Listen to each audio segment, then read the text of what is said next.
ಉಳಗುಳ ನಾವ வெற்றியடைபேக்கத்தின் கடவுளுடைய அனுகிரகம் கடவுளுடைய ஆசீர்வாதங்கள் நம்மளுக்கு நம்ம வாழ்க்கையில் இத்தாளுடைய வெற்றியை காண முடியாது, ಒಂದು வாழ்க்கையை அடைய முடியாது. கடவுள் நம்ம வாழ்க்கையை மாற்றக்கூடிய தேவனாயிருக்கிறார். சத்தோதவர்களை உயிரோடு எழுப்பித தேவனாய் நம்ம தேவன் இருக்கிறார். கூழில்லாதவர்களுக்கு கூழு கொட்டு, உடையில்லாதவர்களுக்கு உடை உடுத்தி இவ்வுலகத்தை உண்டாக்கின தேவனாய் நவ தேவன் இப்பால என்ற பழமையிலே உண்டாக்கின தேவனாய் அவரே.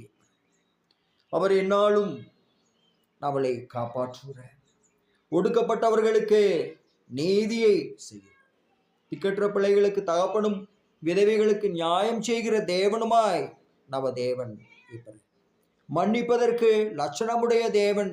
நவ பாவங்களை, மீறுதல்களை, அக்கிரமங்களை, அநியாயங்கள் எதுவாய்ந்தாலும் அதை மன்னிக்க லட்சணமுடைய தேவனாக எந்திரைவே அவரை பிரேந்திடு நாவ அறிந்தது. இதிலே நாம நம்ம வாழ்க்கையில தேவன் மூலமாகத்தான் ஒரு வாய்ப்படைய முடியும். நம்ம வாழ்க்கையில 10 ஆண்டுகள் காத்திருந்தோம், இன்னும் ಒಂದು வாழ்க்கையவே மாற்றங்கள் ஏற்படலை. அதுவும் தேவனுடைய கிருபை. ஆனால் நினக்கு நின்ற போஜனத்தை கொட்டு நின்னை ஆசீர்வதித்து நின்னை காப்பாற்றித்தான் தேவன் பார்ப்பார். ஆனாலும் இவ்வுலகத்துல எல்லாரும் கிளசமாடி சம்பளத்துல இப்ப அவர்களுக்கு எத்தோந்து வேலை வாய்ப்பு எல்லாம் இத்த ಕೆಲಸವೆಲ್ಲ ಗೌರ್ಮೆಂಟ್ல இன்னும் மற்ற காரியங்கள் எல்லாவற்றிலும் நனுக்கோ மாதிரியான வாய்ப்பில்லை. இந்த இடம் படிச்சுட்டு ಕೆಲಸ ತೆಗೆ முடியலையே இந்த இடம் ஏக்கத்தோடு அது இப்பது தேவனுக்கு அரசு. ஆனால் தேவன் அதற்கான வெற்றி வாய்ப்பை, அதற்கான ಒಂದು வாய்ப்பை நம்மளுக்கு தேவன் உருவாக்கியதாலுடைய நாம் பெற முடியாது என்பதை நாம் அறிந்தது.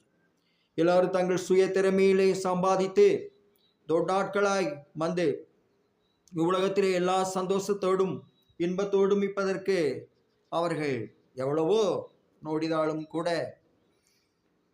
அவர்களும் தேவனுடைய ಒಂದು அனுகிரகம் இல்லாமல், ஆசீர்வாதம் இல்லாமல் அவர்களாலும் இவ்வளவுல எதையுமே பெற முடியாது, பெற்றுக்கொள்ள முடியாது. தேவன் யாவற்றையும் அவளுக்கு கொடக்கூடிய தேவன். ஆண்டவர் ஏடார், தட்டுங்கள் திறக்கப்படுக்கும், கேளுங்கள் கொடப்படுக்கும், தேடுங்கள் கண்டடைவீர்கள். நம்ம வாழ்க்கையிலே